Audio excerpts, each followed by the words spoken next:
welcome. This is NTA Tuesday Live, and I'm Cyril Stober. Now, youths are described anywhere in the world as the vanguard of the society, as well as the future leaders. This is largely because of the tremendous role they play in building the very foundation of the society and transforming critical sectors of the economy. In Nigeria, many history scholars have credited national struggles for liberation to the strength of the youth, either at regional or national bases. And this has continued to define the purpose of unity, progress, and stability of the nation. But how has the productive segment of the population fared in terms of politics and inclusion in the mainstream of governance since the return to democracy? Now, tonight on Tuesday Live, we'll be discussing the place of youth in the socio and economic alignments of the country. But before we get to that discussion, let's get to see this report put together by Timothy Yusuf. Findings over the years have shown that for political systems to be representative, all parts of society must be included. Usman Austin Okai is a Nigerian youth and believes that when young people are disenfranchised or disengaged from political processes, a significant portion of the population has little or no voice or influence in decisions that affect group members' lives. The national policy on youth involvement, youth participation is very poor, and that is unfair. Look at the voting population. I can say it authoritatively that over 80% of voting, Nigerians of voting age, are falling within the age of 50 downward. To make a difference in the longer term, several interventions such as this group under the banner of Global Alliance of Progressive Professionals and the Young Parliamentarian Forum, among others, observe that it is essential that young people are engaged in formal political processes. And then there's an ever-increasing need for inclusion for young persons in governance and in decision-making. Violence is never the answer, nor the solution to genuine agitations for the development of your country. We are more determined to be proactive and whole in our choice and support to who lead this country of our dream and the political party that will get our support and sympathy. Leadership is what every one of us should be concerned about in Nigeria. And if some group of youth can organize themselves across the country, what else do we have to say than to say Nigerian youth should join the wagon? Usman Austin Okai and many other like minds are of the view that inclusive political participation is not only a fundamental political and democratic right, but also crucial to building stable and peaceful societies and developing policies that respond to the specific needs of younger generation. They are planning our future without us having a say. They are planning our future without us being carried along. They are planning our future without us even know what they are planning. So that is the reality. Today, youths are the leaders of today and tomorrow also. Young people are really looking forward to a constitutional amendment process that produces review to the Constitution for more youth inclusion. More than ever before, we need to have a rethink about youth development. They say, for young people to be adequately represented in political institutions, processes, and decision-making, and in particular in elections, they must know their rights and be given the necessary knowledge and capacity to participate in a meaningful way at all levels. In Abuja, Timothy Yusuf. All right, and so that report sets the tone for tonight's discussion. Let's start off by introducing our guest to you. I'd like to welcome to this program the Honorable Farouk Adamu Aliu, the businessman, a politician, actually a former minority leader of the House of Representatives. Thanks for being with us. It's always a pleasure to see you. Thank you. Good evening. Right. We're also joined tonight by Erinsola Abiola, who's a youth and gender advocate. Thanks for being with us tonight.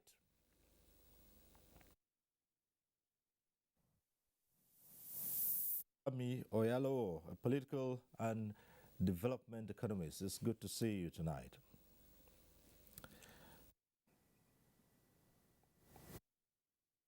Our Kano studio is Ismail Ahmed, a lawyer. He's an APC National Youth Leader. Thanks for being with us tonight. Thank you. To you, and the sound will be clean and clear. But as usual, we acquaint you with the procedure of this program. At the appropriate time, we'll open the phone lines, and that means you can get to be part of the discussion in the studio. The numbers would be on your screen. You can take advantage of those numbers and call in. However, we always remind you, when you do call in and your call gets through to the studio, do us a favor, turn down the volume of your TV set just to avoid the hurlback or the echo. And also, we encourage you to go straight to the point. Don't bother too much about the greetings. Just go straight to the point, ask a question or make a comment. And whatever issues you raise, our guest tonight would be only too willing to comment on them and discuss them in further detail. So once more, thanks for being with us on NTA Tuesday Live. Today, it's all about national politics and youth inclusion. Here we begin, and we start with you, Honorable Farouk Adamu Aliu. When we talk about inclusiveness, particularly for the youth, what are we referring to here? Well, I guess we are referring to the youth being part of governance, youth being part of development partners, youth being part of everything we do in life, from how we form our parties, how we put them part of governance, what role can they play, because the future belongs to them, actually. So youth are integral part of whatever we do in society. So but have we truly, in real terms, given the youth a pride of place in all these arrangements, from party formation to positions in elective positions and positions, appointed positions in government? And this time, when I talk about from the party level, I am not referring to youth leaders. Those would always be there. Well, yes and no. Yes, all the parties have youth departments that are headed by youth, and no, they are not enough, really. Probably there need to be more engagement of the youth. But you see, when you look at it, that in terms of politics, you find out that some of the youth would rather join the bandwagon, instead of joining the mainstream. You find out that also, if it comes to expenses, truly, politics is a matter of expenditure as well. And you find out that the youth cannot cope, really, because you need to have money of your own. You need to sensitize people to trust you, to believe in you, and contribute to your struggles and so on. So in that regards, yes, the youth are lagging behind. But in governance, across parties, whether when PDP was there and APC, the governments of all, from 1999 to date, have tried as much as possible to include the youth, whether the male or the female. All right. I raised this matter because I do recall that at some point since the return to democratic rule, at some point in time, we actually had a youth leader in one of the parties who was in his late 50s, getting on to 60s. And so we're wondering if this trend should continue. Well, you see, now, if nothing, PDP have set the face. PDP have elected a 25-year-old youth leader. So I hope my own party and other parties will also join in that regard, so that the youth will certainly feel part of the society and so on. But, whether my party or other parties will follow the cue, but I think the parties should do that, so that the youth, who actually are the largest part of the society. So I hope parties will toe that line, and the youth also will mobilize. And if I were one of them, look, they have the numbers. The youth have the numbers to do whatever they want to do in this country. And I call on them to come and challenge the older people like us. All right. Okay, let's go over to our other guest now, Rinsola Abiola.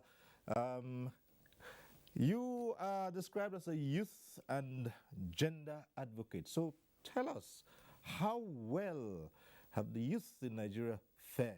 And you just had Honorable Farouk say you have the numbers, you should challenge. So how well have we fared, and how well have the youth challenged the older ones to be part of the mainstream?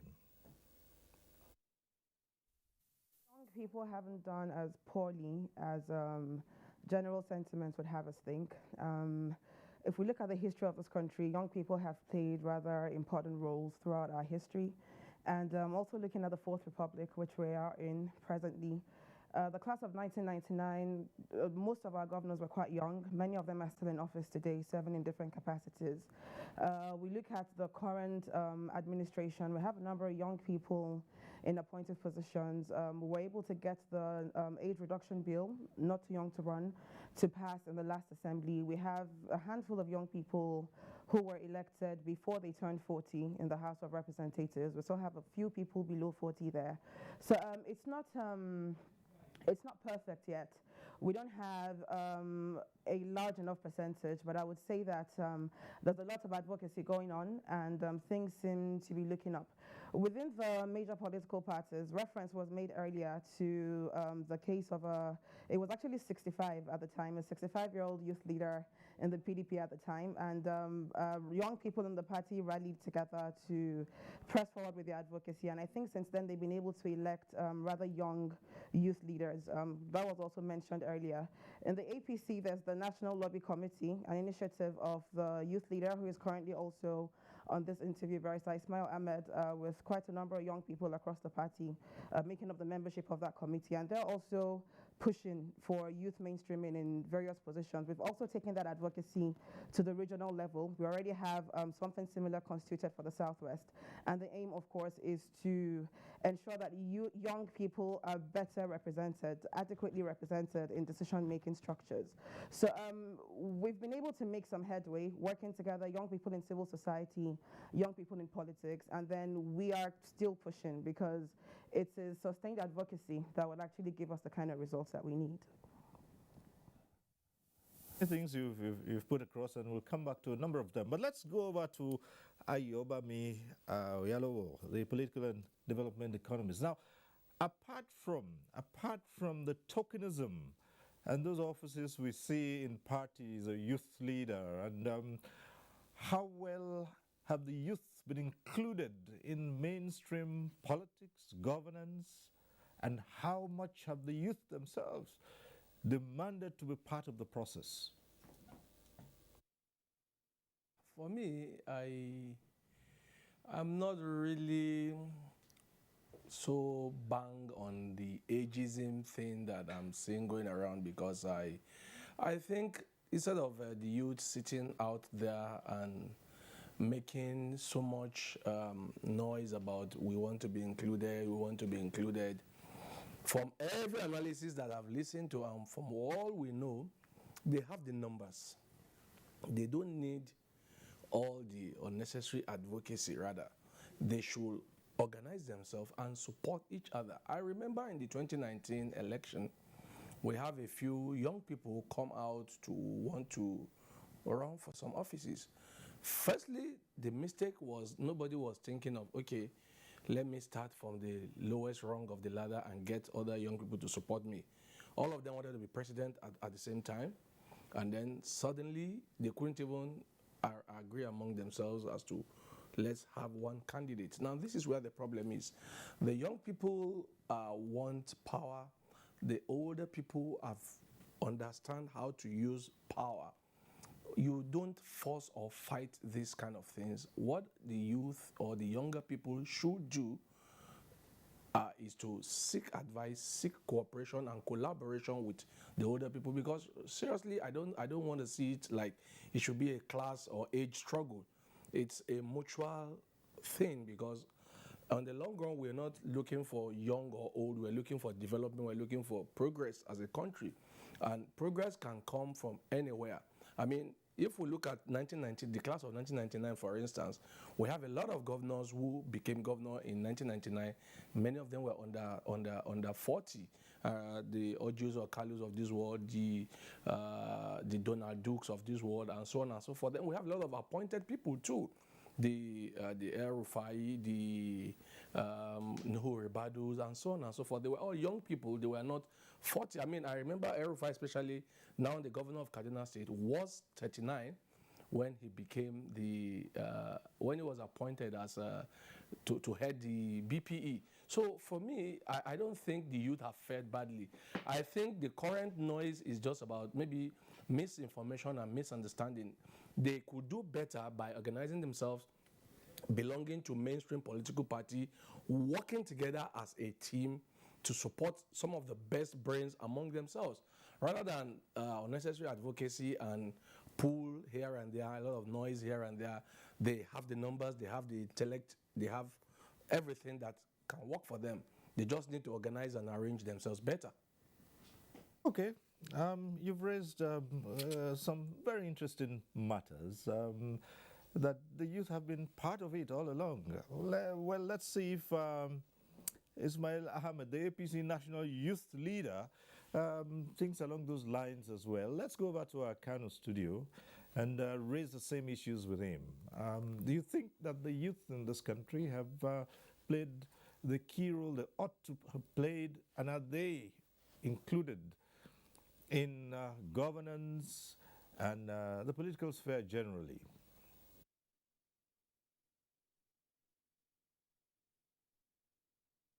First of all, thank you very much for having me, Cyril. I think I would agree with a lot of the things some of my colleagues have already talked about. Rinsola mentioned it, and I somewhat mentioned it in the same vein. And of course, I agree with Honorable Farouk Adamu Aliyu. I don't think we've done as badly as, rightly pointed out, as a lot of people may seem to think we have done in politics. I think we have done, young people in general have done incredibly well in this country, looking at the history of who the leaders of this country were from 1960 all the way to 2022 to right now, as we talk about. If you take with exception, perhaps, of President Jonathan, second coming in 1999, and President Buhari, second coming in 2015, no any other head of state or president of this country has been above the age of 55, as at the time he became president. None. Well, of course, maybe except Shonikan during the transition period in 1993. But other than that, all of them have been young people. And like Rinsola talked about, in 1999, 20 out of the 36 governors were below the age of 42. In fact, some of the people that made the loudest noise as governors, Donald Duke, Ojo Kalu, Yarima Bokura, were all under 40 as at the time they made some of the big bangs when they were governors as well. But I think part of the issues we are having really, it's about an establishment and a developing constituency which are young people, which is this young people. And the struggle right now is not a confrontational struggle. As Ayo rightly pointed out, it shouldn't be a confrontational struggle. It's a struggle that young people have actually broke ceilings in other sectors of the economy or society. We have broke ceilings in businesses, in information technology, because we have new knowledge that is helping us do a lot of things. The question is, what is it that we can do differently to be able to make us who are in politics, who have chosen this as a path and a career, to be able to break the ceilings in politics? Now, politics is a little bit different because it's a game of longevity, it's a game of trust, and longevity means long years. Trust means predictability and ability to build relationship and trust over some time. That takes years. And it's a game of funds, like Honorable Farouk said, a lot of funds, which we are at a disadvantage naturally. But what can we do is to participate in this process, is to get into and move into political parties, occupy the membership of a political party, begin to grow our numbers from within, and be able to take up slots. That was why we set up the lobby committees, to make sure that we have young people holding strategic positions at the party level. Because everybody, a lot of people seem to think that the only way you can make clear differences is to go for national government positions. I want to run for House of Reps, I want to run for governor. These are where the changes are being made. That is true.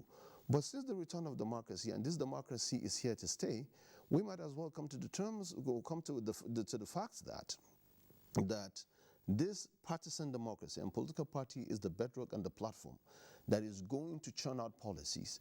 And we need to be able to get ourselves involved in major political parties to be able to make changes from within and slowly grow it to where we are. And like she said, like Grinsola said, we have not done so badly.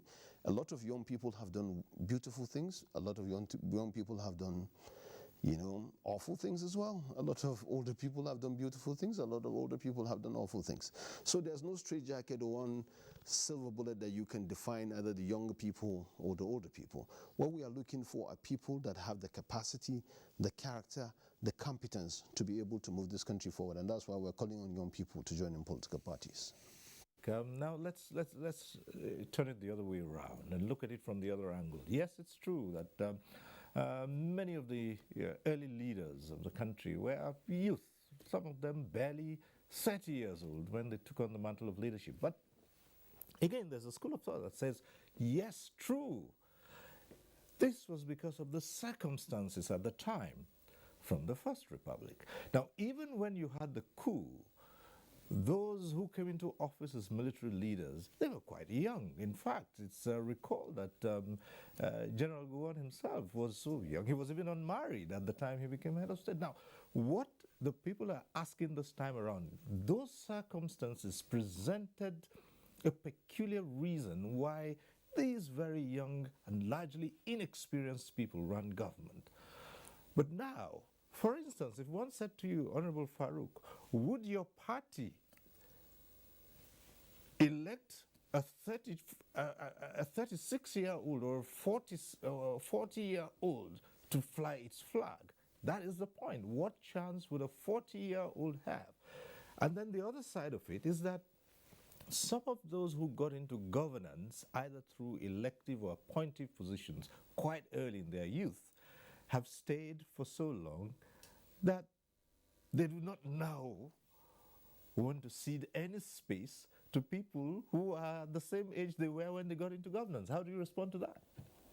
Oh, well, you see, first of all, the circumstances are different, yes. Back in the days, probably when there was a coup and those guys that did it were young and so on. But now in politics, the youth should know and unmistakably know that the older ones will not just sit by and allow them. But yes, my party can put forward a 40-year-old, why not? But then it depends on who. What is he? What can he do? What can he bring to the table? And I told you they have the numbers. So if the youth can rally around one person who has the competence, the character, the pedigree, why not? In fact, the party, APC, is going to allow everybody to come, all comers. So if somewhere along the line, somebody below the age of 40, 30, 50, whatever, that comes, and I call on the youth, honestly, and what is youth? Who are youth exactly? So I can also say I'm youth. You know, what I'm saying is, look, if anybody, if probably youth think people under the age of 40, now I call on them to rally around someone who is young and who has the character to be the president of Nigeria. I, among the older ones, will rally around such a person. I'm sure my party, not even my party, all the parties, because look, this country belongs to all of us. But then we, the older ones, are not just going to sit by. We are going to fight with them to see who will succeed. But it's not about a fight, but it's a matter of what can we bring to the table? Okay. What can they bring to the table? So if somewhere along the line the youth outsmart us, beat us to it, so be it. We will follow them and make sure this country gets to be a better place. All right, Risola, let me come to you, Risola Biola, and I put this to you. It's been said, and we've seen it noted in many areas, that everyone tends to think that getting into political positions and the areas of governance begins at being president or vice president or governor or deputy governor or senate president or, you know, speaker of the house. And that many of the youth do not want to join, you know, to go through the mills. People, for instance, could start politicking from the local level, but everyone believes that the best place to go is right at the top. How do you respond to that in terms of youth participation? Firstly, that all politics is local, and there's a reason why when you're joining a political party, you have to start from your ward. You have to go to your ward, join at your ward, you vote at your polling unit, you have to rally people round. Before you're able to secure the party's nomination, you know, there's even go through INEC requirements, there's a number of signatures that have to be filled, you know, to support your aspiration.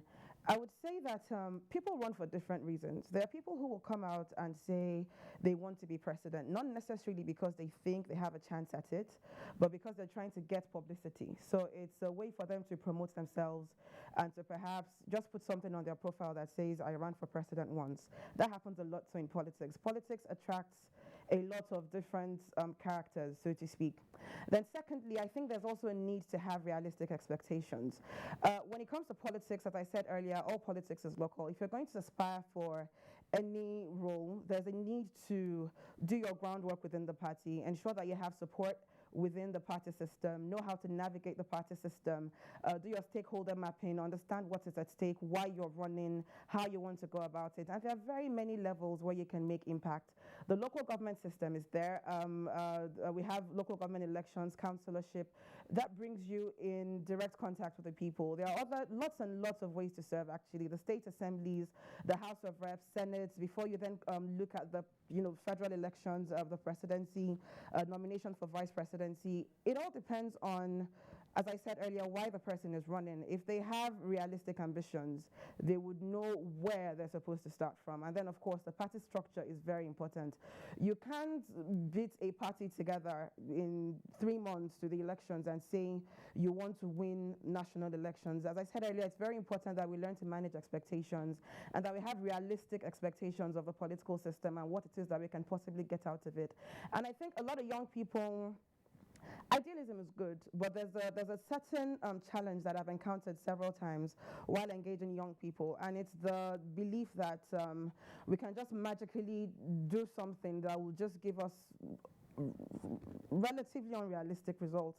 As Barrister Ismail said earlier, the best bet for us as a constituency is to look into the strength that we have, the numbers that we have, and join mainstream political parties that actually give a better chance of winning elections. There are other ways.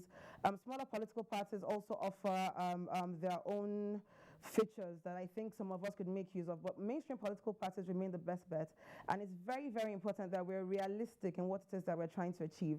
So my advice to young people, if you really want to run, if you're serious about it, do your homework, go back home, register at your ward, be active at that level, and then see what opportunities are available and see what you're able to go for. And then, of course, resources matter. So it's about being realistic, knowing what you can attain, and then aiming for that.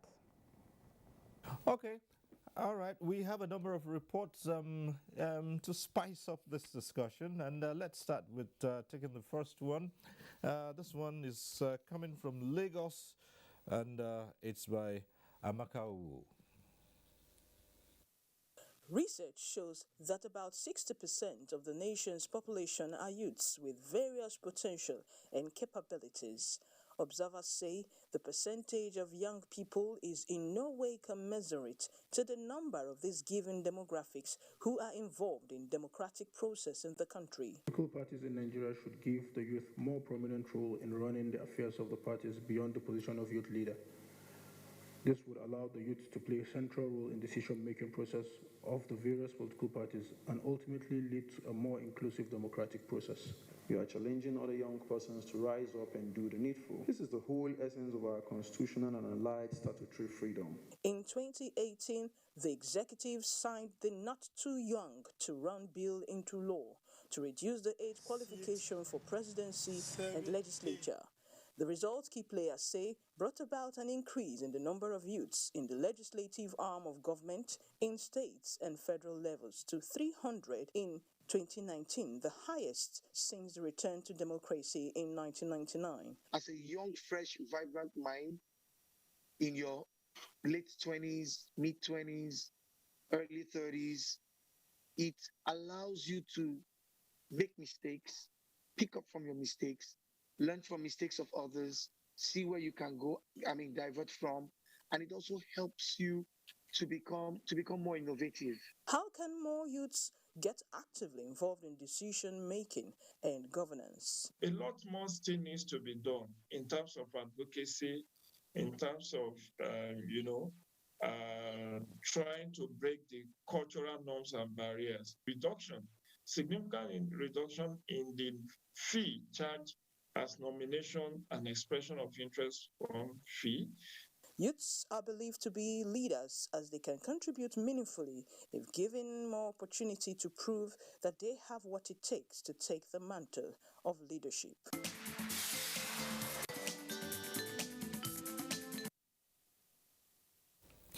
All right, and back to the studio now. Ayobami Oyalo. Let's also push the argument further. Might it be that because at the local level, most parts of the country, no serious attempt is made at practicing politics the way it should be? If you say young people should start from the ward level to the local level and perhaps run for office in the local council, well, you do know that except for recent times, the local government system is virtually comatose in all parts of the country, and people rarely get into office there except if they're appointed by a magnanimous governor. Could that be the reason? I think you said something very key as you were about to conclude your question to me, that in recent times. So for me, since we are looking at what should be, I think it's a good way to start. The current executive in power, that is the president, has done the best to try and ensure that the local councils have some form of to make it a bit more glamorous, and so that they have a little bit of to divorce them from the state, so that they are no longer seen as appendage of the state government. And to be very, very realistic, like Rinsola said, we need to manage expectation, know what you can do. You will do well if the young people understand that you do not build from the top, you build from the under. So if they begin to rally themselves around that, even though it doesn't look glamorous, like you can put in your CV and say a former presidential aspirant or candidate, the honest truth is you cannot be a president when you just cobbled up a party 6 months to the general election. It doesn't work that way. You see, we have 777 local government, many thousands of wards, and then so many. You need a lot of agents here and there in all the wards, all the 10,000 and something wards. You can't do that when you just cobbled up one small party, a kia party, like I call them. So for me, it will be better if you build capacity and competence in the local level. You can even say, okay, you don't want to be councillor, you don't want to be chairman. You can go to your state house of assembly, learn the ropes from there.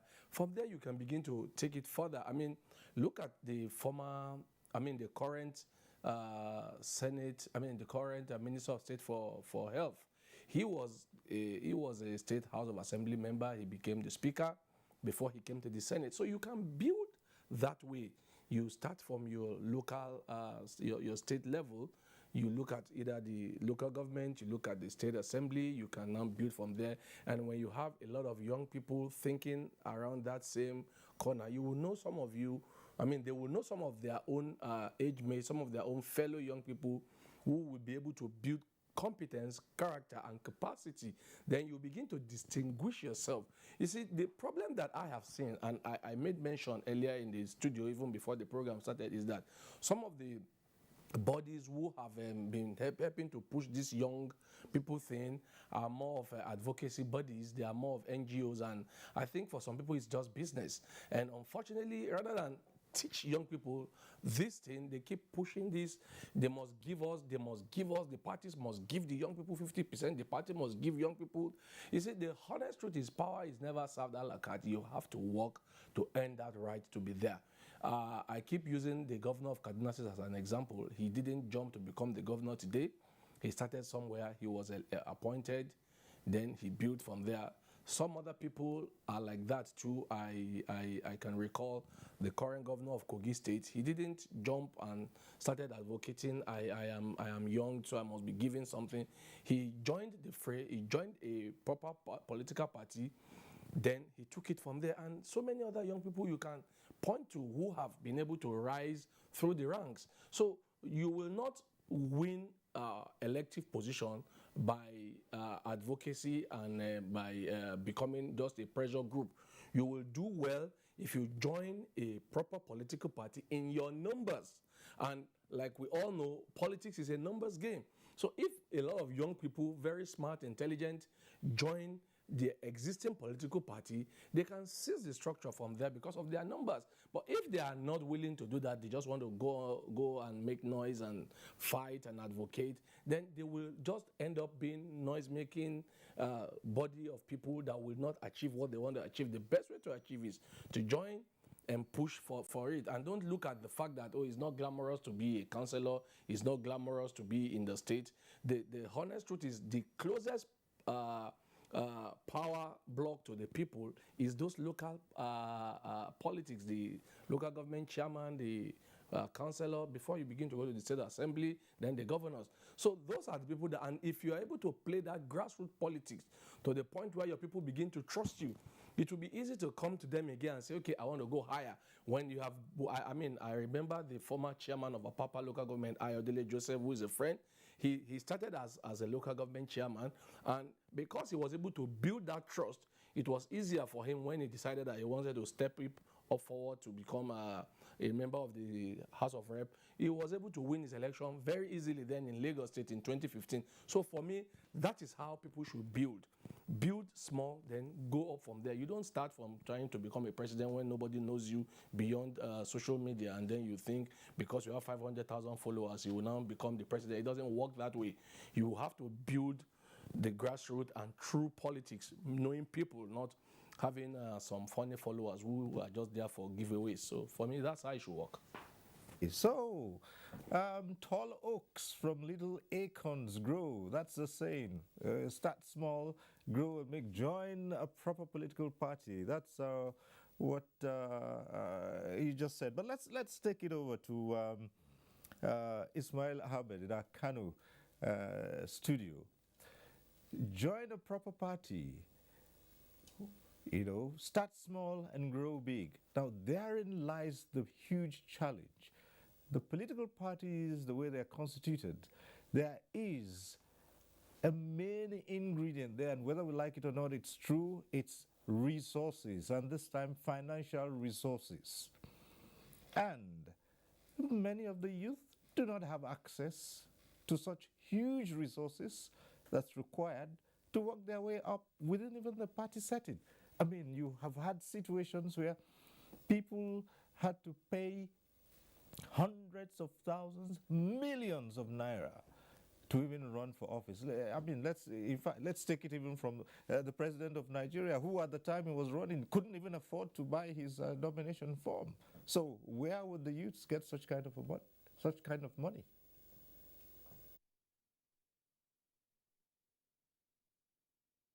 Well, thank you very much again, Cyril. I just want to make, although everyone has the right to say what he wants, but I think, I don't think what my friend Ayobami meant was join a proper political party.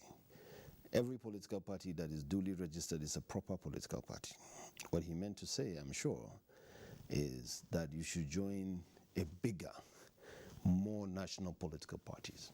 I think that's part of our argument as well, that the Electoral Act amendment should have looked at a possibility of allowing parties that are small to exist at subnational level. Not all political parties should be national political parties and should have offices in all the 36 states of the Federation, and FCT. That's a humongous amount of money. I think if a party wants to participate in Kano and he feels it can win an election in Kuro local government, Madobi and Garumalang, then you should be able to register at a point to be able to participate at that level, win his own local government council chairman and stuff like that, and then grow as it gets more supporters. But that's just on the one part. On the second part, talking about whether or not young people should go back to the grassroots, and I totally agree with Rinsola and Ayo on these issues. But you see, there are different levels of participation in politics, and I get this question all the time. People ask me, how is it, how do we get involved? I think you have to determine how you want to get involved. You know, you talked about money, that some people do not have access to resources and they simply do not have resources. That is true, but what do they have access to? Because you have to use what you have to get what you want. What is it that you have? Can you write very well? Because we have seen a lot of people, and by me give an example of Madam Nasir El-Rufai. Madam Nasir El-Rufai did not start from the grassroots. Madam Nasir El-Rufai started from the top. Why? Because he deployed his intellectual prowess to be able to get appointed into DG position at the national level, displayed capacity and demonstrate ability to deliver. He got appointed Minister of FCT, changed the face of FCT, became one of the best ministers the FCT ever had, and he joined a political party, played his role, became a deputy national secretary in the interim of a political party, and he got a ticket to run for Kaduna State Governor. You know, so it's not everyone that would have to start from the bottom up.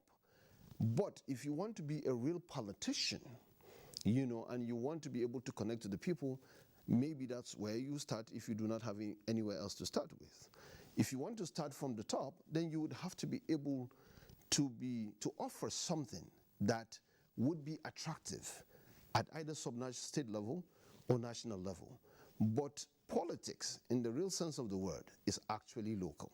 If you want to be elected and to be voted for, then you either come with a big name, you know, and demonstrable capacity over a period of time that can be proven and shown, and then the party that you are in would have to see you for the value you represent and give you opportunities that you seek for at whatever level that you seek for those opportunities. Or, on the other hand, you could go and start from the grassroots and grow your name, Kalusan by Kalusan. Tough, time-consuming, but absolutely worth it every step of the way. So I think young people need to decide at what level, what do they have to be able to offer, what level they want to come in, and what can they offer at that particular point in time for us to be able to do, for you to be able to make the change you want to see. But I think we have incredible opportunity, especially in our party, the APC. The APC has opened its doors and given young people opportunities to grow. Now, there are so many young people that have run and won elections in APC without necessarily the tag of being young people. They have won it because they have said, look, we can do this better than this guy is doing it. You know, and it is when they are appointed or elected that people get to realize, he's quite young, he's just 41, he's just 42, and this and that. But at the time that he was going, he wanted to demonstrate capacity, and hey, look at me for what I am, what I will be able to offer. But young people have a unique opportunity because the system, the political system in this country, I have noticed, and based on what I have read, you know, it's a 20-year election cycle, it's a 20-year cycle all the time. 2023 is another cycle. There may be comprehensive changes, there may be new people coming in. This is an opportunity for the generations that are moving in. There's an estimated 6.2 million people that are going to be new voters in 2023. Who is talking to these people? Who is speaking their language? Who is getting them on the right boat to be able to do? So we have incredible opportunity as young people. This is the time to fuse into political party, pry open those spaces and get what we want, and we have that opportunity to do so. Very much. Back to Honorable Farouk Adamu Aliyu. Start from the grassroots, work your way up. Or, if you don't want to start from the grassroots, come to the middle level or the top with something unique. Like he said, the big name, your intellect, your capacity to do something that attracts others to you. Maybe I should add at this point, not just a big name, or how about a big backer, someone with deep pockets, which has always been the case here. And I'm referring to what we now know as godfatherism. Well, that too, yes, that's also true. But then also one other thing that the youth have, the social media, honestly, that's also probably can count where they don't have the resources in terms of money, If they're good in writing, if they're good in making things happen, if they can draw attention either nationally or internationally or at local level, I think that could also be something worth looking at. But then whether, back to the issue, whether the older ones will just sit by and allow them. I don't think that's going to happen. I mean, because like the social media can also be used by the older people. But then the youth have more intellect in terms of, ICT deployment and so on. So honestly, in some extent, yes, it's good you start from the local level. All politics, all of the politics is local. And if you are known in your community, what can you do in your community? What are you doing? And from your community, you grow to the next community, then another one, then to the national level, and so on. So to me, my own perception is yes, even though you could come from the top because of what intellect you have, but it is always much, much better. You start from your constituency, where the people from your immediate constituency will sell you to the world, or to larger society, and so on. And now the youth that we are talking about, I think they need to decide honestly. Like they need to decide, are they willing to rally around a younger person in terms of elections in all the positions, so that we could have the youngest president ever probably in 2023. I mean, the floor is going to be open for all.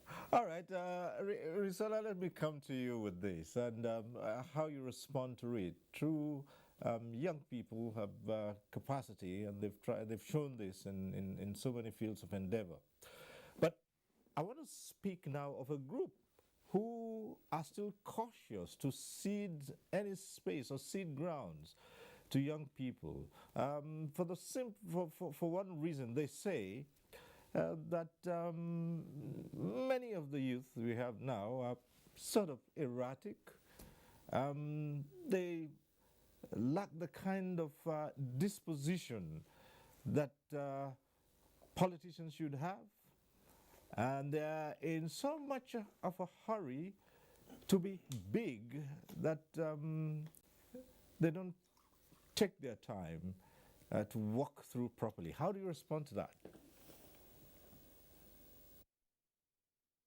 Rather unfair, because we could as easily say the same thing about older people. Older Nigerians have not exactly been stellar in their conduct, so to speak. We have a lot of older people who also have character issues, who also are not fit for leadership. So it's not a challenge that is peculiar to young people alone. And I would say that generally, marginalized groups have to jump through a lot of hoops to prove that they're qualified. And you'll find that the kind of standards young people and women are held to are not applied to older people, because it is assumed that by virtue of their age, they're better qualified for leadership. But that's actually not the case. We have a lot of young people who are doing really well. Young people have put Nigeria on the map. If you look at entertainment, if you look at tech, we have global tech companies fishing for talents in Nigeria.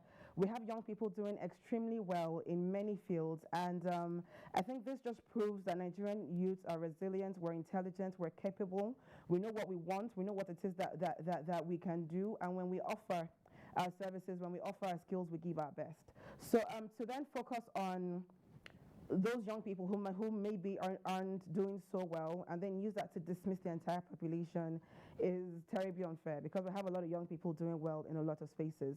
So I would say that it's pretty much the same argument that I give to people who try to knock the advocacy for enhanced inclusion for women. It's not a democracy if it's not representative. The whole point of democracy, it's a government for the people, by the people, of the people. That's about the simplest definition. So if we don't have the people equitably represented in decision-making structures, being in the rooms that matter, contributing to how policies are formed, then how representative truly is our democracy, and how much of a democracy is it when it comes to the substance of it, when we actually think about it. So when young people are speaking about inclusion, and we have young people working towards it, not just talking about it, I think that is effort that needs to be appreciated. And as a country, as a people, we need to rally around young people whom we see are competent, young people who we know can deliver on the promise of democracy. Young people who we know understand what they need to do and what it takes to actually provide meaningful leadership. And we have quite a number of those, because it's not unusual at all to find young people who know what they're doing within the political system. All right. Okay, well, at this point, I'm glad to say that we have been joined by another guest, Honorable Chima Oheze. He is a PDP member of the Enugu State House of Assembly. He joins us from our Enugu studio. Honorable Chima, thanks for joining us on this discussion. I'd like to assume that you've been following us since we started. You've listened to the submissions made by the other guests who have joined us on this program, and listened to our opening report and the second report we took on this program. If you have, then you're in a very good position to air your views and to respond to issues that have been raised in those reports and the comments that our other guests have made.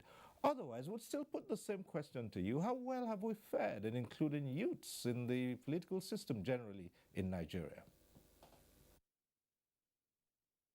Well, the first thing I would say is young people must know, just like one of the guests said before, that you cannot stay in your house and get power. Power is something that you must come out, reach out for, and then you get. So the first step to being included in the political process is by bringing yourself out, by presenting yourself for the position, by coming out, by being part of the process, by joining a political party, like someone said. And I do believe that every political party is a good party. It depends on your choice. It depends on the ideology that you want to stand for. But of course, you know, in Nigeria, most political parties don't really stick to an ideology. That's why you see politicians flying from one party to the other, but that is story for another day. Now, a lot of things have been said about youth inclusion in politics and in governance. A lot of things have been said about youth not having a deep pocket to do the politics. And you see, for everything that we do in life, you must have people who would believe in your cause to succeed. I will use Wizkid and Davido, for instance. They sing, people listen to their music, and they are wowed by their music. I believe that when Banky W picked Wizkid, he didn't pick Wizkid because the kid's face was very fine and handsome. Wizkid came to the studio and sang. He saw his voice. He saw the talent. He felt there was something that Wizkid could offer. He picked Wizkid from the gutters and then started brushing the young man up. Today, Wizkid has grown even greater, has gone further than Banky W, who was his master. And it does not change anything that somebody picks you up politically. Someone has to recommend you. Even if you're a lecturer, you must have a senior professor in your department that would say, oh, this young man is very diligent in his endeavor. We need to give him a chance to grow. This is how you excel. This is how you sell yourself. But first, you join a political party, become part of the process, and you begin to show how devoted you can be. You begin to show how much of a galvanizer of persons or people that you can be, how much of a mobilizer of people you can be. And above all, you must show that you have the disposition to be a team player. Because as a young person, people that are older playing politics will not love you if they believe that you are one person that wants to do it all by yourself. You don't believe in the team. You feel you know it all.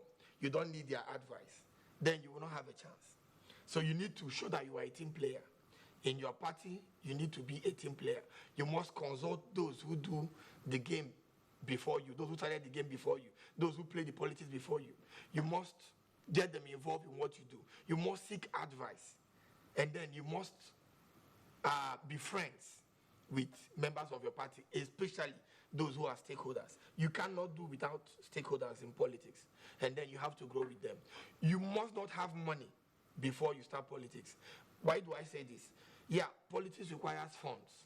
But a young entrepreneur with a good proposal goes to the bank, lays his proposal on the table, and says, this is my plan, this is the business I want to do, this is the money I need, this is where you come in, this is how you're going to get your money, and this is how we'll run this business. The bank looks at that proposal and says, there is a lot of sense in this proposal. We think that this business will thrive. They provide money for the entrepreneur. And then you start. That is the same way you come to your party, you come to your stakeholders with your vision. You come to them with your dreams. You come to them with your strategies. You come to them with your capacity. You come to them with what you have to offer.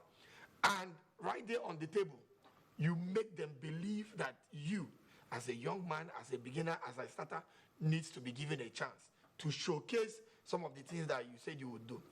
Recall the story of Wole Soyinka when he complained bitterly about the recklessness of Nigerian drivers in the highways. And the federal government said, okay, you should come up with a proposal on how we can solve it. He came up with a proposal for the establishment of the Federal Road Safety Commission. He was made the first head of that commission, and then he did well. He showed the capacity. When he brought the proposal, given his antecedents, they believed that if given the chance, he would correct the anomalies. He was given the chance, and then he did so well, in the commission. So young people, yeah, they want to be part of the process, but they need to know that the first step to becoming part of the political process is that you must convince yourself that you have something to put in, and then you have to take the step. You have to come in, then make people believe in you, and that's the start. I'll stop here for now. Well, Honorable Chima Obieze, let me stay with you for a while longer, just a moment longer.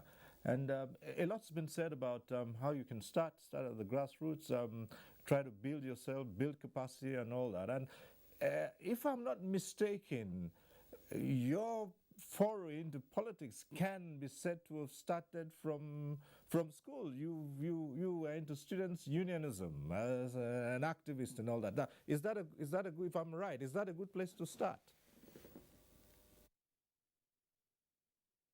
Is more than a perfect place to start. Why? Because it gives you a first-hand information of what it is like to galvanize your peers. It is one of the most difficult things to do is to galvanize your peers, your age mates, people in your class, people that are the same with you in all levels. When you bring them together and you want to convince them for a cause, to join you for a cause, is one of the very difficult things, because these are the people that know that they are 2 months older than you, 6 months older than you, they are 1 year older than you. These are the people that know that they wrote a test that they got 9/10 and you got 5/10 or 6/10. So they are obviously more intelligent than you are. So but when you come and you want to present yourself as a leader before them, you must have to come with something that is believable. You must have to go extra mile to make your peers believe in you. And so when you do this as a student and you succeed, you lay a foundation for what you expect out of school. In ESUT, I was one of the student activists. We did a lot of protests, we did a lot of negotiation, a lot of consultation with the university management, with the state government. As a student, I tried to fight for the rights of my fellow students. I eventually became the president of the student union of ESUT. I became the Southeast leader of the student union presidents and all that. And it was in the course of doing my work as a student union president that I met the former governor of Abia State, Chief Dr. Orji Okalo, and then he was the man that gave me my first political appointment. Even as an undergraduate, I became his special assistant on youth mobilization, and it was a start for me. So you fall in the category that was earlier described by Ismail Ahmed, who says, bring something to the table or something that can attract attention to you. Well, thank you so much. We'll still return to you in the course of this discussion, but for now, we'll take a short break on NTA Tuesday Live. When we return, hopefully the phone lines will be open, and then we'll explore more about inclusion of the youth in politics in Nigeria. Stay with us on NTA Tuesday Live. We'll be back shortly. What if you stumble into an opportunity at your own convenience? What if you stumble into a friendly stranger and all you had to do is wave? What if What if you unlock the opportunity of a lifetime with this new acquaintance in a branded shirt? What if all you have to do is your favorite things in your favorite places? Shopping at the mall, having a weekend getaway, or going to the movies? Your future is right outside your door. We are closer than you think.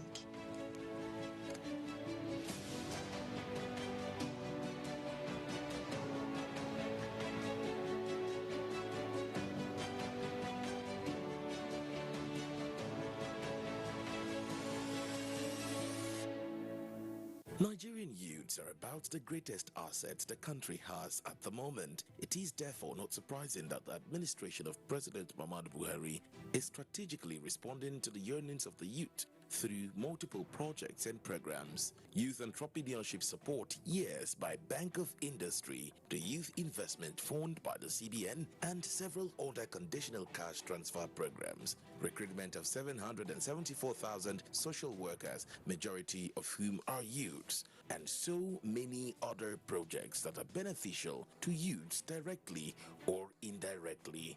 If the administration can do all this, definitely with a degree of patience and time, it can achieve more. Nigerian youths must come together to say no to terrorism, no to vandalism, and no to all disruptive tendencies. Hashtag Youth for Greater Nigeria. Pacifying the youths.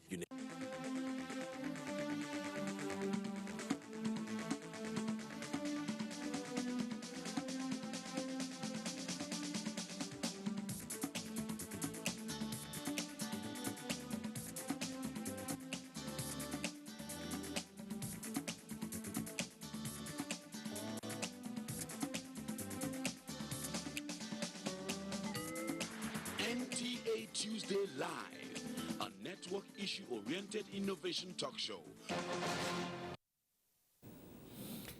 Thanks for staying with us. Now, it's this segment that you can be part of.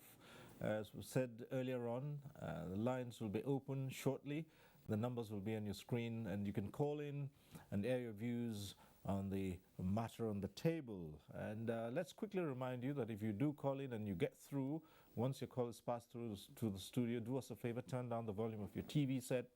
That way we can avoid the hurlback and the echo. And we'd also like to encourage you to go straight to the point and asking a question or making a comment and not bother too much about the greetings. So we're starting up this now with another report on the issues at stake. This one is from Enugu by Chika Ugu. In Nigeria, youths form an integral part of the society, but over the years, they are not given the opportunity to unleash their potentials, especially in the country's governance structure. Inclusiveness in politics is more theoretical than practice. Because in politics, do you have the materials to participate in politics? The youth might have wherewithal upstairs. But you know, the thing that will fertilize that system will not be there in terms of finance. In the southeast of the country, over 50% of youth population have made little impact driving a true democratic governance. This army of young minds contend with unemployment, poverty, poor governance, among others, that have made life difficult not just for them, but the entire population. They are angry. One, for you that may even be going for that position, they know that thing more than you. They will feel that the system is not fair to them. They will feel that after all their suffering in schools, they have nothing to show for it. However, political awareness and participation among youths in Enugu State is increasing as more young people are contesting for and occupying positions of leadership, especially at the state assembly and local governments. When you are younger, you have the energy, you have the charisma, you also have the ideas, the new innovation to pump into the system and make the system work. And when you involve the youths, it also creates an avenue for the younger ones to learn what they can do for the country or for the system tomorrow. Apart from government's various efforts towards empowering the youth through its various socio-economic activities, putting measures in place to implementing the present administration's not too young to run policy will expand the political space to accommodate young people in positions of leadership in the country.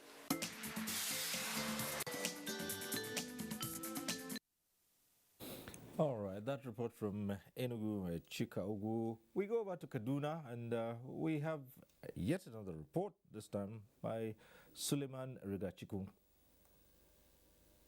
Research shows that in Nigeria, youths constitute greater percentage of the about 100 million voting population of the country. Unlike in the early 60s and 70s, when youths had opportunity to actively participate in democratic governance, the return of democracy from 1999 to date, the youth, in spite of their active engagement in electioneering process, are yet to take their rightful place in elective and appointive positions. They should carry us along. You know, the old politicians should carry the young ones along. Without youth, there will be no development.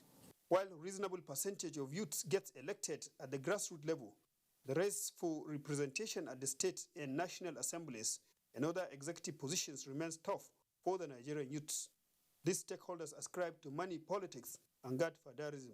I can remember people like Maitama Sule, Shehu Shagari were the youngest at that time. They brought them up along with them to see what they are doing. And after them, these people continued with continuity. But if you don't bring the younger ones, there will be no continuity. You find out that you have a youth who has interest in politics, and he has all what it takes to contest, but that issue of money politics will prevent him from participating, simply because a huge amount of money will be fixed for the sale of the form, even for electioneering campaign. We should involve with focus ambition, not for us to be in politics just to enrich ourselves. No, to be in politics to change the situation, to be patriotic, to build a better Nigeria, to build the Nigeria we have in 60s. As the amended electoral law, which mandates direct primaries for all political parties, prevents interference in the electoral process and empowers the nation's electoral umpire to fully regulate intra- and inter-party democracy, awaits presidential blessing. Hopes are high that the process will guarantee more youth participation in Nigeria's democratic governance.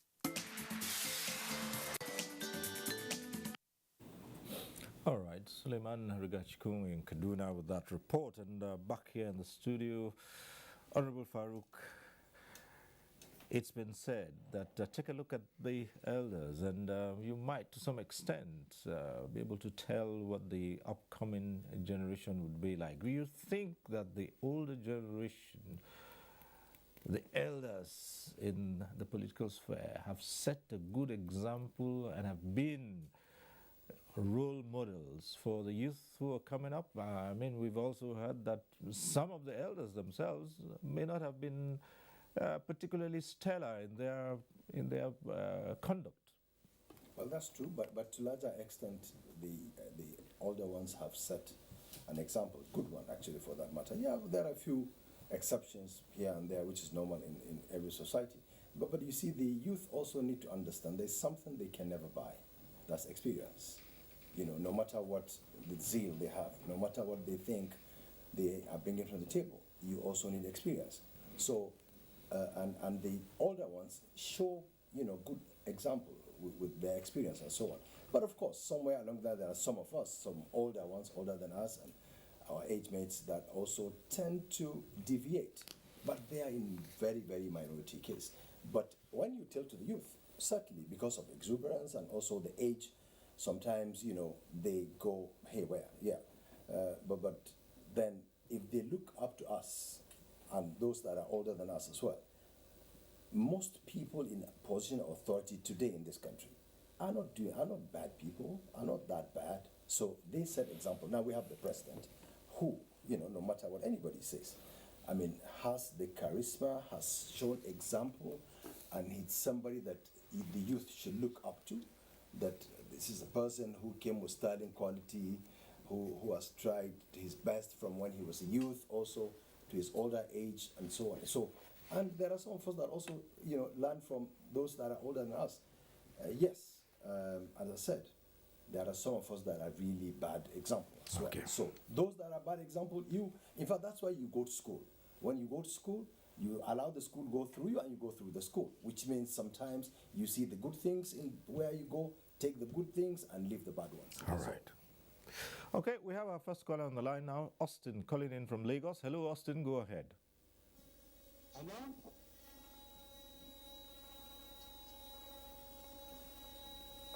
Hello, Austin, you're on. Go ahead. Okay, thank you very much. This is my first time calling on a national program like this, and I'm honored to meet the panelists. And it has been very engaging and very interesting listening to all of them, especially the Honorable, because he's not a British, but he has represented himself very well at this. Yes, but Austin, you need to turn down the volume of your TV. I can still hear the echo. Just turn it down a little bit. Hello, can you hear me clearly? Right, go ahead now. Okay, I said it's my first time calling on national television, and I'm inspired listening to the panelists. But my question is succession planning, if you can respond to that, because I think it should be of great importance if all the political parties have a succession plan, because that way, even though the youth, they need to fight for the power, they need to present themselves, but there should be a succession plan in place to ensure that younger people can learn. Because in every business endeavor, there's usually a succession plan. Okay. I'm a fan of you and all the panelists. It's really interesting listening to all of you. Thank you. All right, thank you very much, Austin from Lagos. We'll take you on that. So what succession? Yes. Yes, I think honestly that's one thing that I think all parties in this country need to start looking at. The parties deliberately need to start looking at, look, who takes over at what time. And like in our party, yes, and Ismail is there, I'm sure he knows that we as a party have dedicated a group that are working into this kind of thing to ensure that, look, who will take over from Buhari? How? Who will take over in the states? How? How do you get other people, new blood? Not necessarily younger ones, but at least the new people to come and take over from those that are in position today. And that also brings to the newer blood, that is the younger ones. It's part of our plan that, look, come 2023, there shall be more involvement of younger ones in APC. That I assure you. All right, let's quickly put this same question to Ayobami or Yalo and say, when you look at the sphere, do you see a reasonable succession plan across board? Say I don't think so, because I expect that the parties will have a system in place that should naturally throw up the next generation. Like the Honorable said, it shouldn't just be about age, it could be just other new people. For instance, I expected that their own party, which is the APC, was going to have a system in place that will look more like the ANC of the South African stock. By that I mean you have a party that has a kind of an institutionalized institution where people are trained in terms of your ideology, your plan, and everything, so that if you go to the secondary schools, you have APC club, for instance. If you go to the universities, the polytechnics, you have young progressive minds. That way you are producing the next generation from the schools, from the primary to the secondary to the tertiary institution.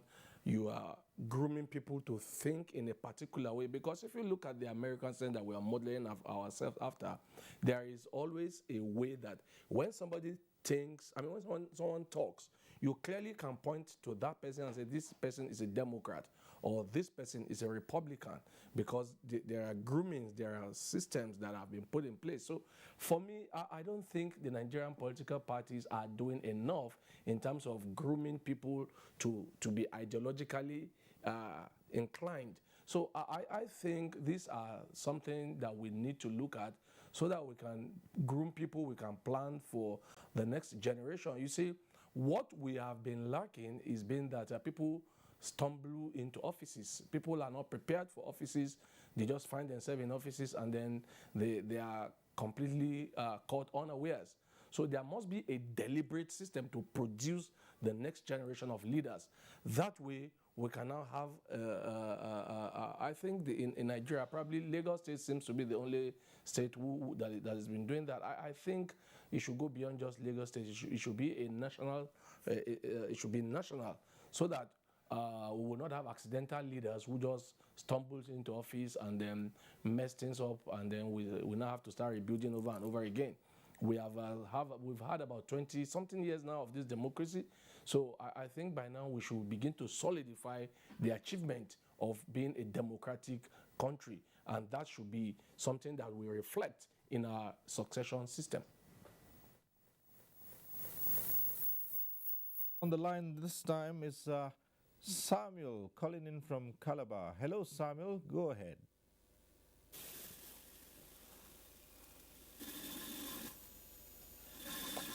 Samuel from Calabar. Good evening. Samuel calling from Calabar. I want to contribute based on the contribution. I'm not quite sure we can get Samuel clearly.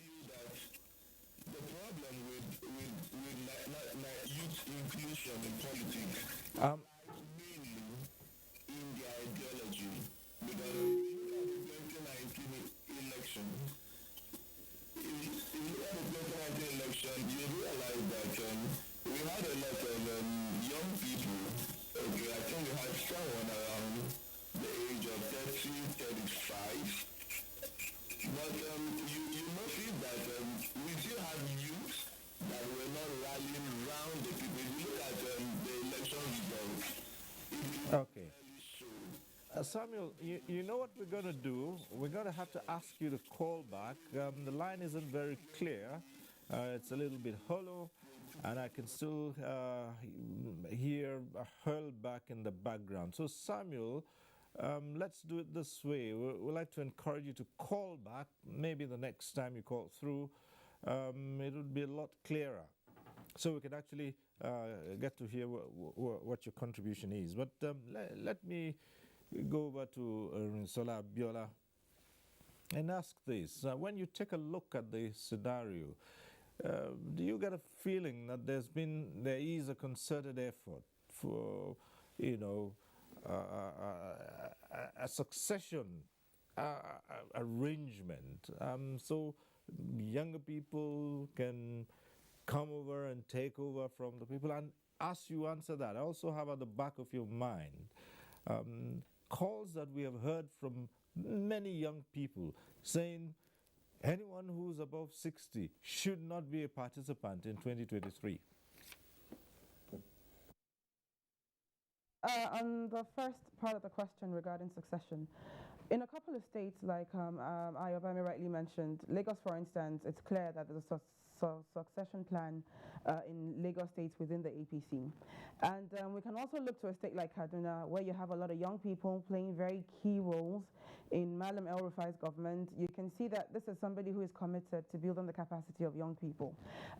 Look towards the vice president's office. You have a lot of young people working with him in different capacities also. So we actually do have pockets of leaders like that who have a lot of young people around them who are contributing to the governance process, who are actually investing in developing young people around them.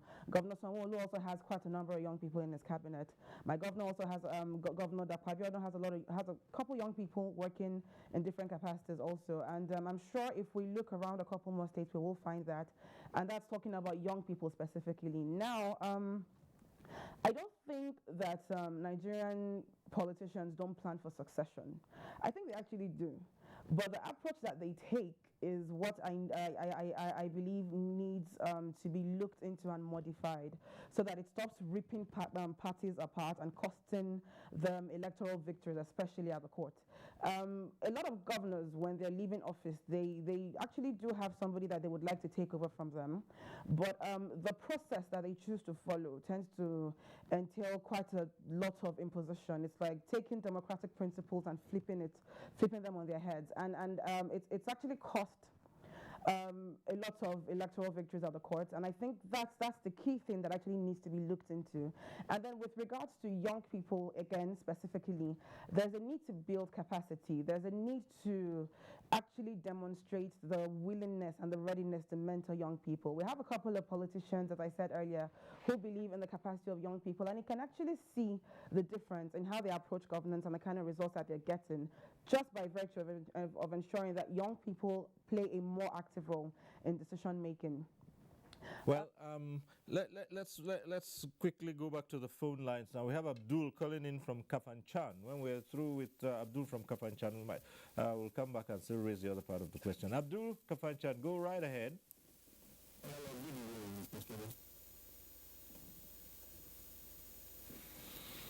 Is Abdul with us? Hello, good evening. Well, I just want to apply to get in the house, and I just want to say that I really enjoy the program, that I really want to do that when time after time to invite people like the techno parties, right there in the studio, somebody like Honorable Farid, and then another guest, so that we can shed more light to the youth especially, because youth have been left far behind as far as Nigerian politics is concerned. That is why the UP are not interested in the politics people. So I advise please you do the needful so that you people can carry the youth and the son of the politics, the Nigerian politics. Thank you very much. All right. Thank you very much. Abdul from Kafanchan. Let's go back to Kano studio now. And I believe that Ismail Ahmed is still with us from our Kano studio. I just raised an issue a short while ago. You listen to lots of young people. They're pushing out something, an idea out there, and they say anyone above 60 should not be part of 2023. How do you respond to that?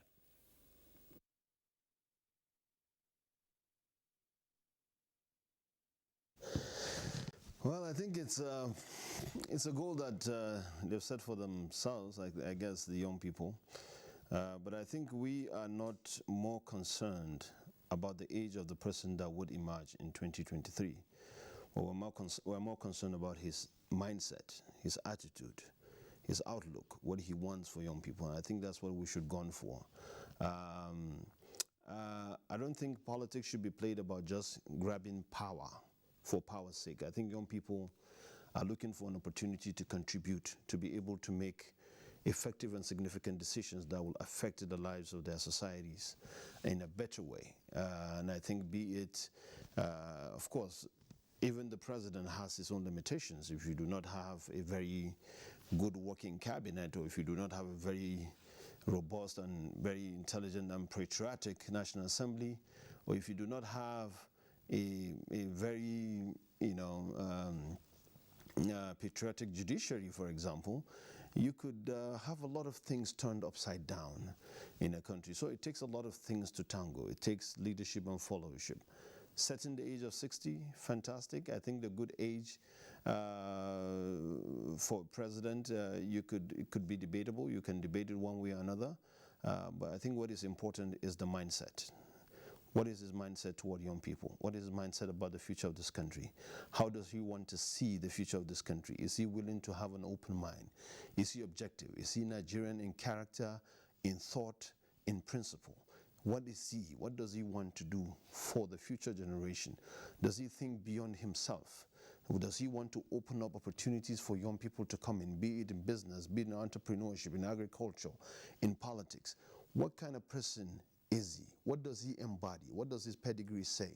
And I think young people are going to look at certain critical things, come 2020, especially in my party, to be able to decide who is it that will best represent us, even though he is not within the age bracket that we may be asking for, but he has the content and style, the substance and the thinking that would accommodate people like us and allow us to grow without necessarily being, stamping on the growth of a lot of young people. I think that's what a lot of young people are looking forward to, not necessarily the age. We've had a lot of people who are under the age of 60 or age of 50, and they are total disasters. And we have people who are older than that age, they are total disasters as well, who like to believe that they are not thinking for the future. So, but that character matters to us most. And then on the question of whether we have a succession plan, and like Honorable Farouk Adamulu, he's my older brother, and he has been one of the people who have been tutoring me. And always, as a youth leader, whenever I have issues, those are the people I call and say, hey, I have issues like this, and they help me navigate. But he became a House of Rep member, challenged a sitting president when he was House of Member at a very young age. When the pedigree that the president carries into politics in 2003 when he joined was as a result of the role he played at the age of 33 when he was governor, the role he played at the age of 36 when he was Federal Minister of Petroleum, at the role he played at the age of 41 when he became head of state. Those were the roles he played as a young person that gave him the credibility and the badge of honor to run for office 20, 30, 40 years later. It is what he did as a young person that gave him the credibility today that he enjoys, the integrity that he enjoys. Like I gave example, Honorable Farouk Adamaliu challenged a sitting president, from his own zone on the constitutionality of certain actions. He was a lot younger than he is today, and Fine, he ran. We'll certainly get more of that, but let's try the calls again and see from the phones. We have Innocent who's calling in. Hello, Innocent. Yeah, hello, sir. Good evening. Thank you for having me. Innocent, can you hear me? Yes, I can hear you. Thank you for having me. Hello? Innocent, if you can hear me, go ahead. All right. The gentleman in the first studio we have and the lady that belonged justice to the topic of the day. I'm very happy that I'm listening. But I have one particular comment. No, Innocent, I'm afraid we have issues about hearing you. I'm going to have to ask you to call back. I'm sorry, Innocent. I'll have to ask you to call back because we really can't hear you. We can't get much from what you're saying here. And Honorable Farouk, how do you respond to it? All 60 above, stay away from it. If we're discussing youth inclusiveness, many youths have said that, yes, many of the people who are in power today, they started off as young people, but they are still in power. So they say now, let us start as young people and stay in power for as long as they have too. So how do you respond to that? Well, you see, it's also a privilege to be old anyway. And the younger ones also would wish they also get old. But in any case, I mean, I don't think, for politics, and they're entitled to their opinion. Their opinion is that persons above the age of 60 should not come near. Well, but then it's politics. So since it's politics, let them come with their numbers and boot away those above the age of 60. The Constitution of this country guarantees and allows persons above the age of 60 to contest. So, but that should not be rhetoric. To me, that's just rhetorics. But if they want to be serious, let them put up a candidate that is young, 30, 35, 40, 50, and challenge people like us and see if they can, but as I said, it's not a fight. Let them come with ideas, let them come with thoughts and prove to us that, look, we want to put you guys out, not through brigandage, not through, volatility, but through ideas, through, showing that, look, the country needs better and younger people than, look, it's for the good of all of us. So if the younger persons are coming to do better than us, so be it, for the good of the country. But let me assure the youth and the younger ones that we, the older ones, will not sit by and allow them just grab it. So we will fight with them to see that who will win. But I hope my party and other parties also will look at it critically and come up with a candidate that is the best for this country, whichever age he comes from. Okay. I think Samuel from Calabar, he called earlier on, I believe, is back now. Samuel, let's hear you this time. Samuel from Calabar, let's hope that you're much clearer now. Good evening.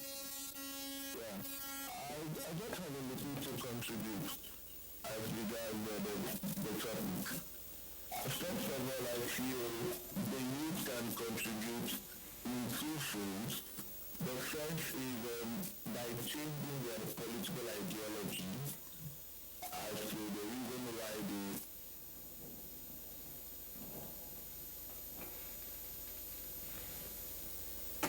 Oh dear, we lost that call again.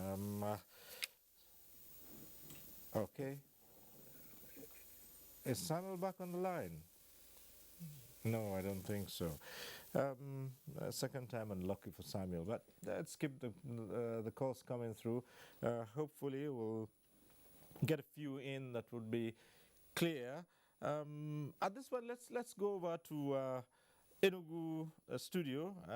Honorable Chima Obieze, I believe you're still there with us. And what do you make of the last few contributions? Particularly the question about pegging the age limit for those who should have a say in 2023.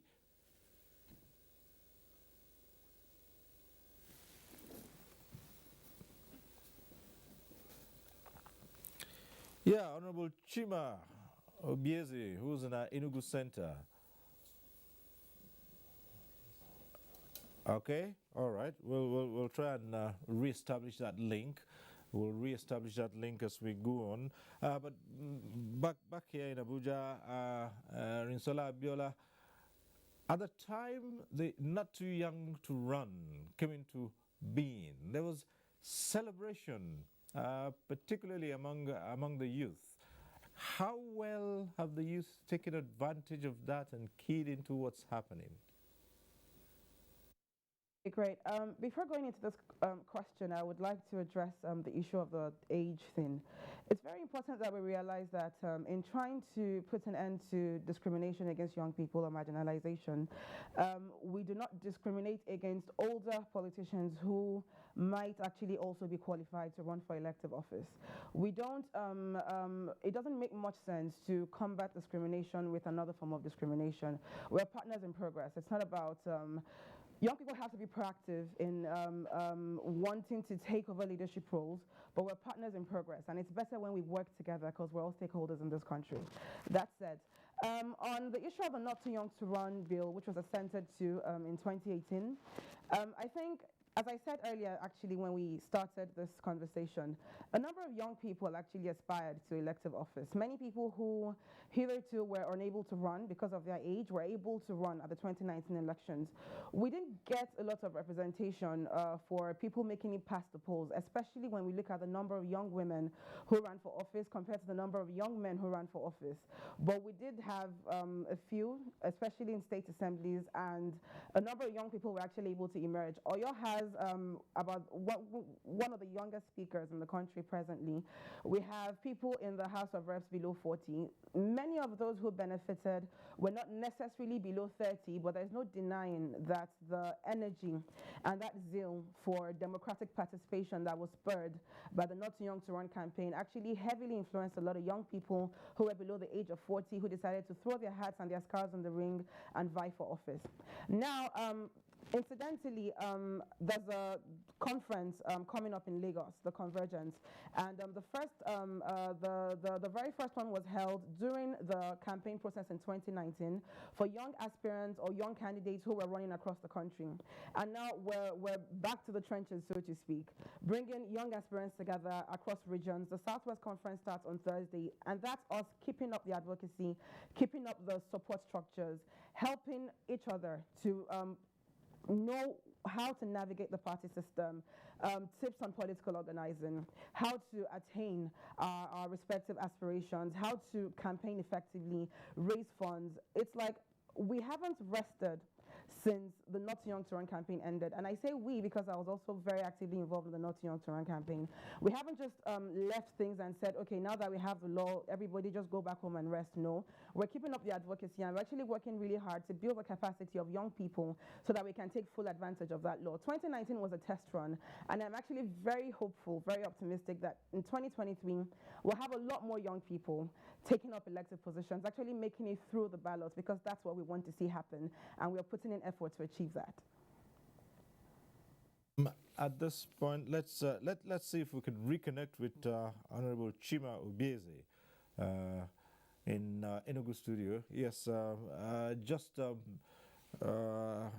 short while ago, we were trying to get your take on the responses we have received so far, particularly with the issue of who should have a say in 2023 and who shouldn't. Add to that the question of gender. We can also say if it's tough getting the youth to take over, how so for young women this time? Honorable Obieze. Let me start with the question about pegging the age limit of 60, that those who are above 60 should not have anything to do with the 2023 election. I'll start by saying that if my father was a king and needs to die before I became a king, I would not want my father to die so that I will become the king.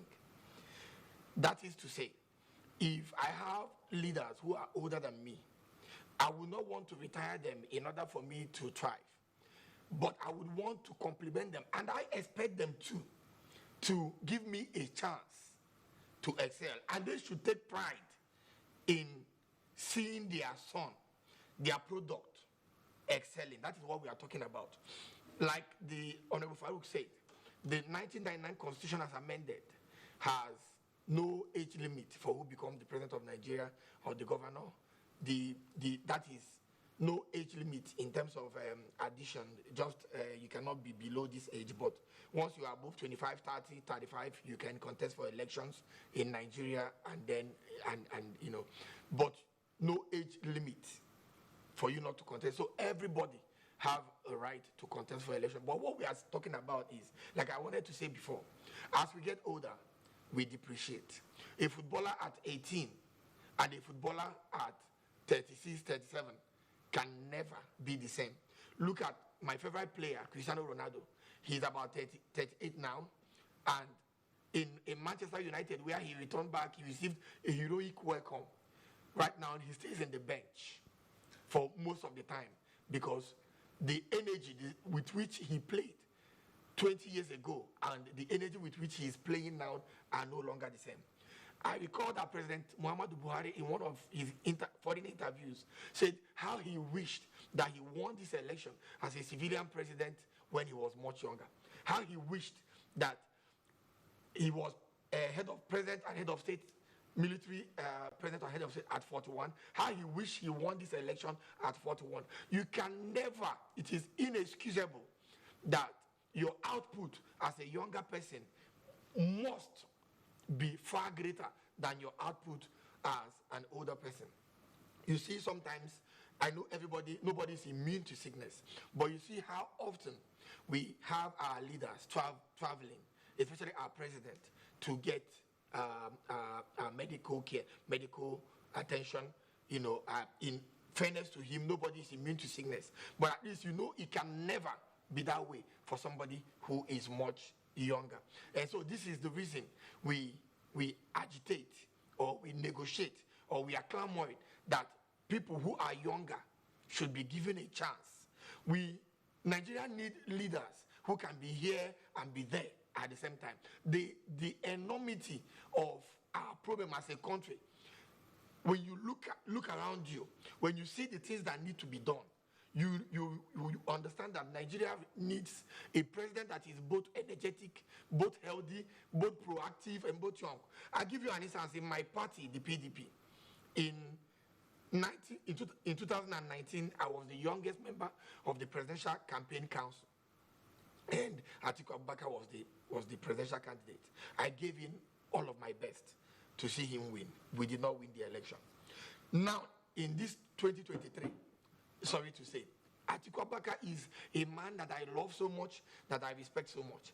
I was invited, to be a part of his pre-election build-up for 2023. I was invited. We were inaugurated. We took pictures. We even signed, our certificate as members. I could not post this in my social media handles. I could not announce this in my Instagram. I could not announce this in my Facebook. And I'm someone that have a great social media presence. I could not, because I am not so proud of myself to announce to my fellow young people that in 2023, I present to you somebody that is close to 80 years again in a country that is already suffering. So what I'm trying to say is, we cannot stop our leaders. We cannot shut them out from leadership. We need them. But we need them to understand that at this time, sometimes, even a king can say, I am now too old. I want my heir apparent, my son, to occupy the throne. And the king might still be the king, but then the son acts like a prime minister and administers the government. Look at what is happening in Saudi Arabia. Saudi prosper because they have a prince, the Saudi prince. His father is there, but he is the person that runs the day-to-day government of that country. And he can never... I'm going to ask you to pause a while. Let's see if we can get this call in, and then we'll return to you to take the other part up, because it was a double-ended question. But just pause a while. Let's try and get this call in, and we'll return to you. Ololade is calling in from Kwara. Hello, Ololade. Let's hear you.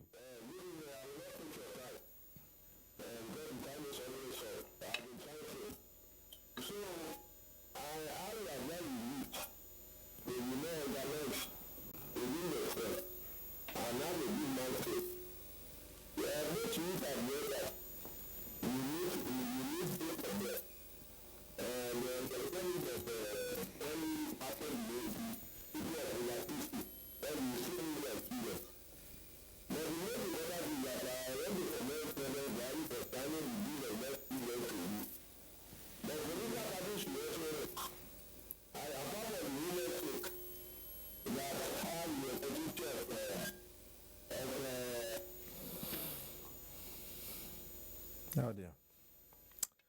Well, I'm afraid we can't continue with that call. Still not the best quality that we expect. So, Alolade, I'm sorry, we would have to cut you off at this point.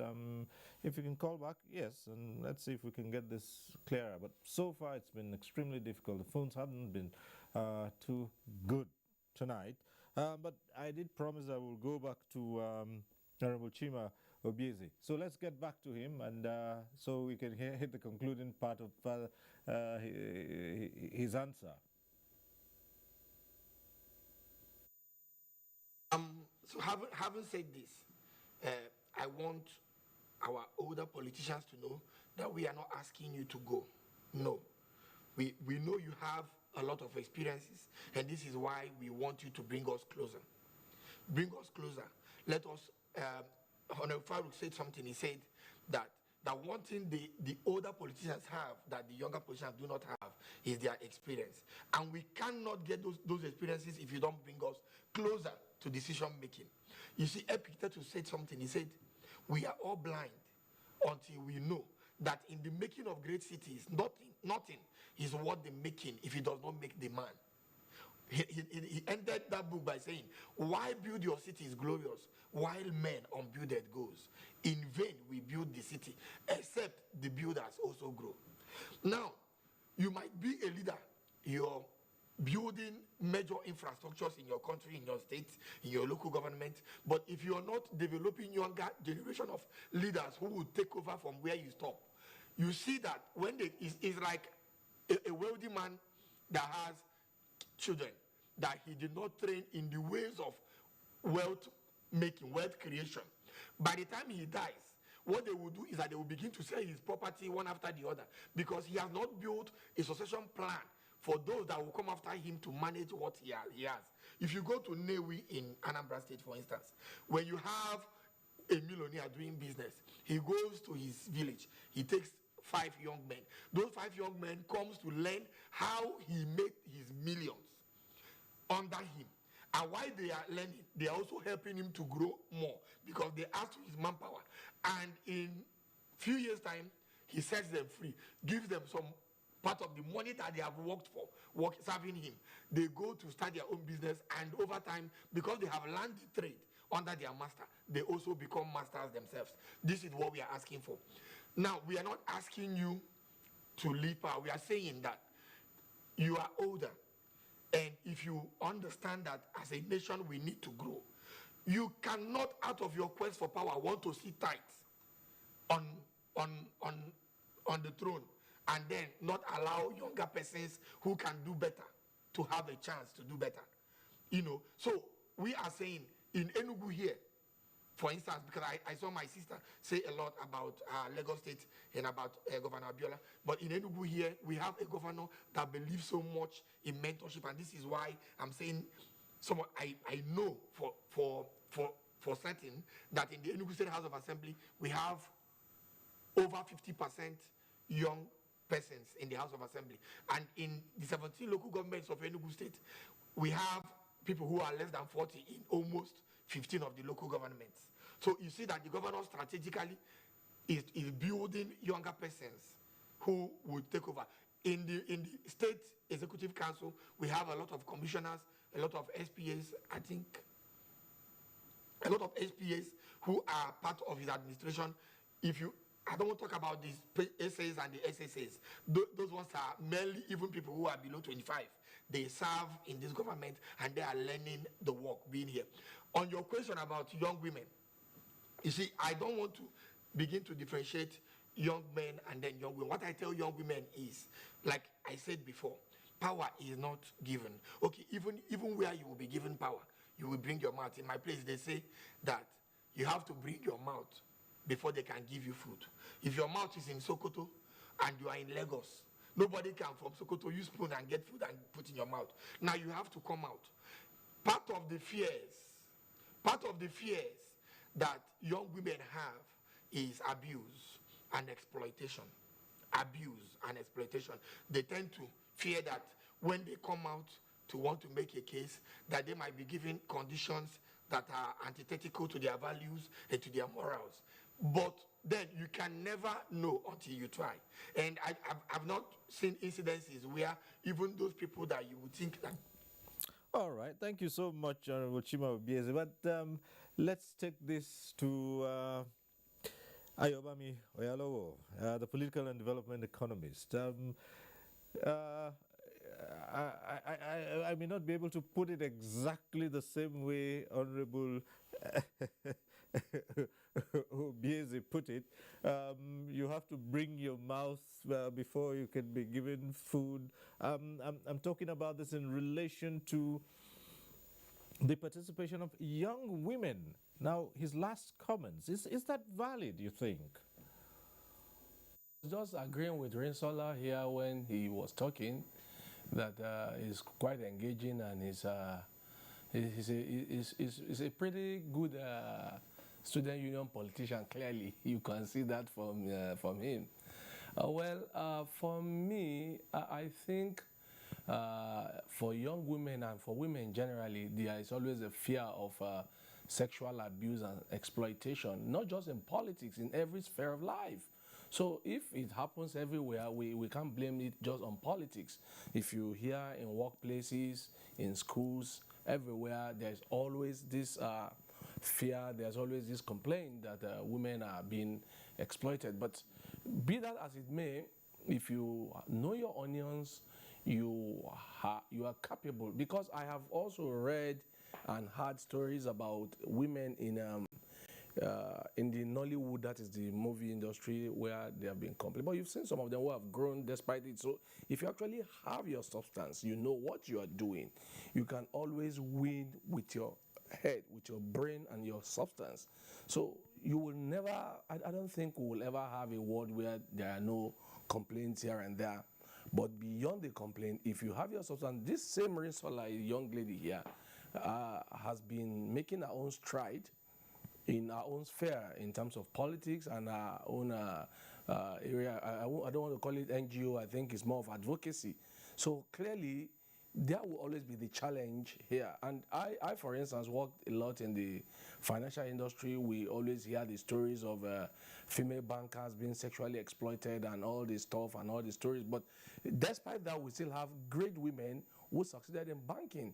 As I speak to you today, about 7 banks in Nigeria, 7 major banks or thereabout, are led by women. So that means these things can be fought if you have your substance. I mean, those women today who are MDs of first-tier banks didn't get there by not participating, by sitting there in their homes and complaining and crying that they are exploitation. Despite whatever it is, they faced the challenges, surmounted it, and today they are where they are. And so for me, whether for women or for young people, there are examples that are bound that if you're young and you have the substance, you're going to make it. And I also will remember that for young people, people like Tony Elumelu today, that has become a great mentor to a lot of people in the financial industry, became a bank MD at the age of 31 or 32. I worked under him in Standard Trust Bank in those days. As at then, he was still pretty young. He was 35 or so when I started working with him. So it is clear that young people can always, they have 2 choices: to sit down and complain of the problems or face the challenges headlong. And those who have refused to sit down and complain but have faced the challenges today are being celebrated. I just mentioned Tony Elumelu now. I also can tell you that some of the first-tier banks in Nigeria, including I don't want to advertise those banks, but they have great ladies running some of the best banks in Nigeria. So the challenges in politics is the same. Okay. All right, let's go over now to Ismail Ahmed in our Kano studio as we begin to wind down your closing comments on the matters at stake, the issues that we've talked about tonight.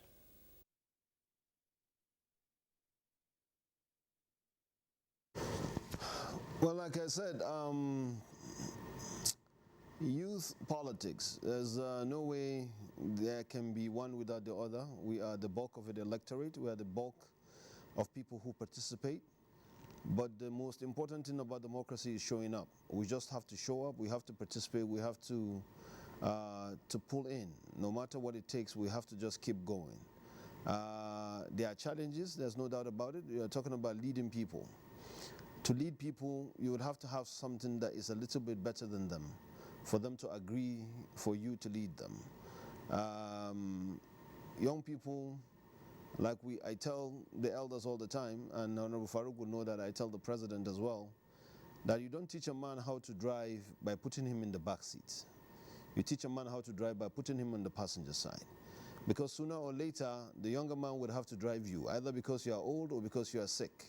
If he doesn't know how to drive and does not understand the mechanics of driving very well, both of you will end up in the ditch. Getting young people in positions of authority and teaching them how to be best leaders is not just a privilege, it's a strategy. Because leadership will come to us, it's just not if, it's when. It's a matter of time, but how well we do as leaders depends on how well we are trained when we are following. This is an opportunity for older generation to create space, but this is also a big opportunity for young people to show up. And so, on that one, we'd like to thank you very much, Barrister Ismail Ahmed, APC National Youth Leader. We thank you very much for sharing your thoughts with us at this program. Thank you. All right. This program. Now, in the next 30 seconds, Rinsola Abiola, the youth and gender advocate, your final words as we close.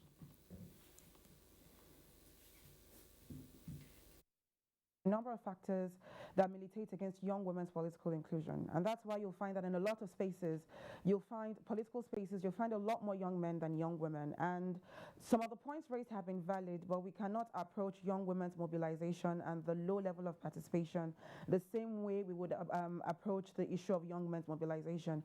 We have societal factors that actually make a lot of young women grow up conditioned to think that leadership and politics are not areas they should be involved in. So we also need to address that. Okay, well, thank you very much, and we'd like to thank you also for being part of this discussion.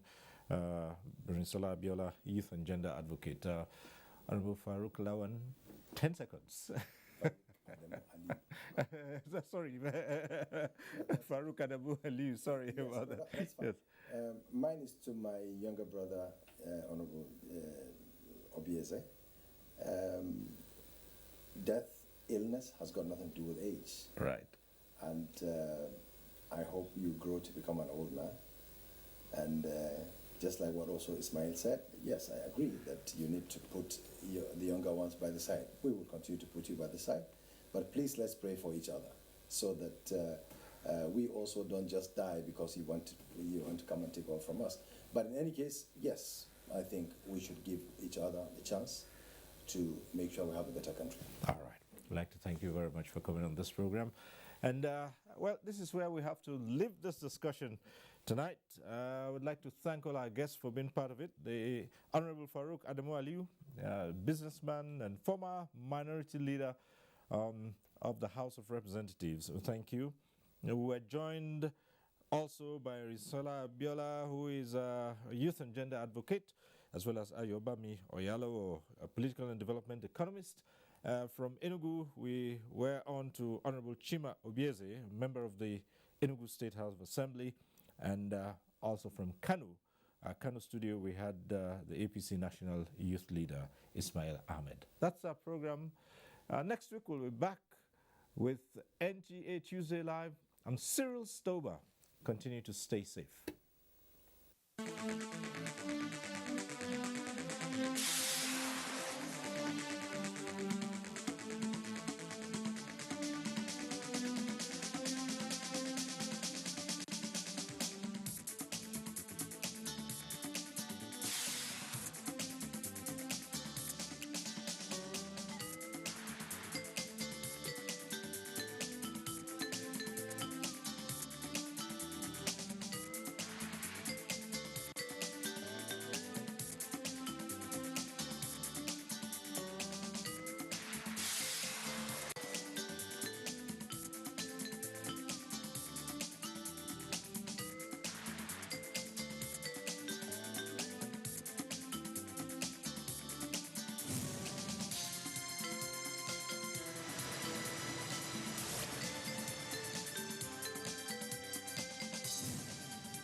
NTA, you can't beat the reach.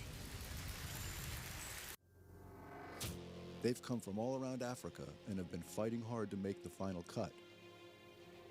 And here they are. The coming days are sure to be a tough challenge for some of these young men, but this opportunity can be life-changing. So every day is a chance for you to prove if you are or not worth it of the opportunity.